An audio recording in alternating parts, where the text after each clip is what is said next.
Hi, my name is Daniel Marcus, and I'm here to just show off the project that I have done for software development in year 2. This was my summer project, and I just wanted to show this off. So it's XtraFlix. If you've seen my mobile app development project, you know that XtraFlix is kind of like Netflix back in the day. It's basically an application that allows you to create an account, and then you can buy DVDs that are then sent to you.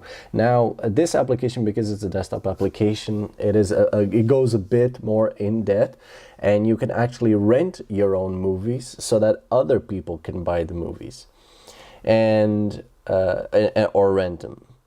Basically, it is rent. So let's get into it. So this is the login screen. You basically have a welcome. You have a little phrase down here.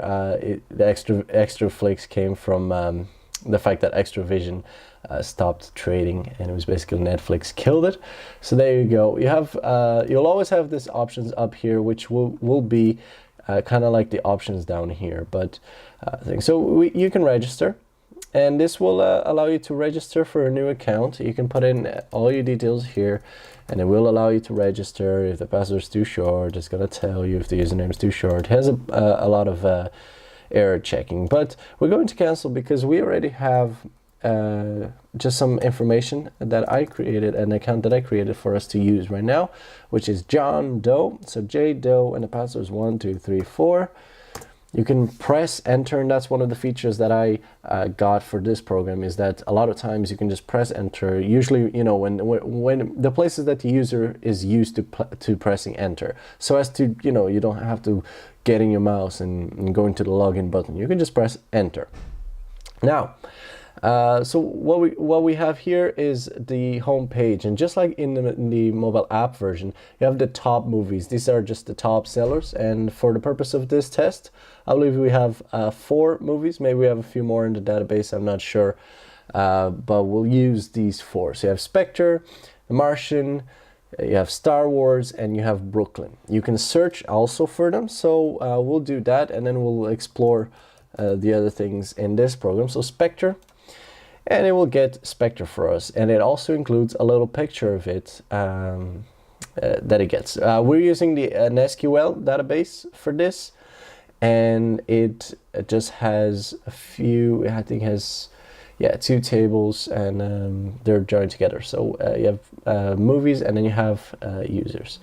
Now, while I was testing this, you'll see that it actually has the option to return. This is because John Doe took Spectre with him, meaning that he's already renting the movie. So instead of allowing you to rent it, it's telling you return it.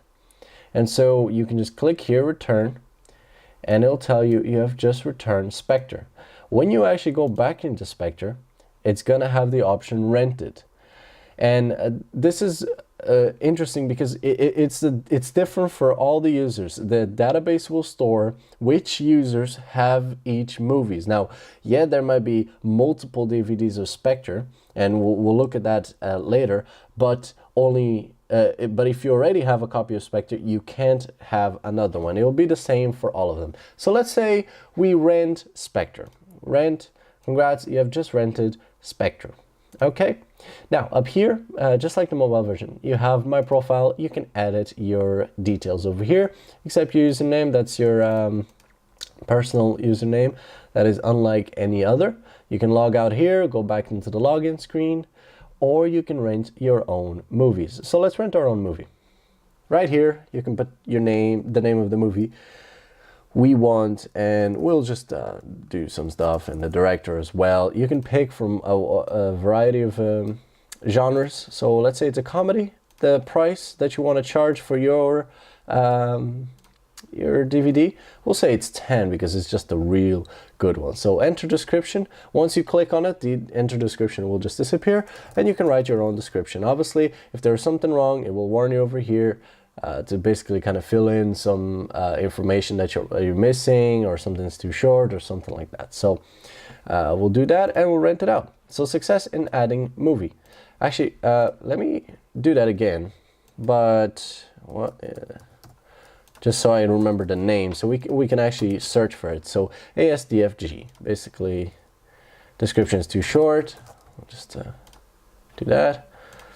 So ASDFG, and once we search for that, and you can press enter, you actually have the movie here. This is the movie that we have added, and we can rent our own movie, but I don't see why you would want that, but you can.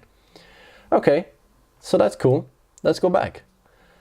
Let's say that let's create another thing. So we have Spectre, and I believe, I'm not sure if we have multiple Spectres in the database. We're going to have a look at this, but let's just create some other username. We're going to call him Jane, or her, and the password can be 12345, and we're just going to register Jane. So Jane 12345 is here, and she wants Spectre, and you see it says unavailable. This is because John Doe has rented Spectre, and so because we only have one Spectre in stock, then we can't actually rent out Spectre. Now, if other users were to add more Spectres into it, if we had multiple DVDs, then multiple users would be able to rent them until there is none left.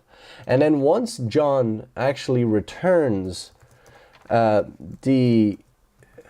is it 1, 2, 3, 4, 5? No, it's 1, 2, 3, I think, or 1, 2, 3, 4. Once John actually returns Spectre and we log out, then Jane can come along and she will be able to rent Spectre.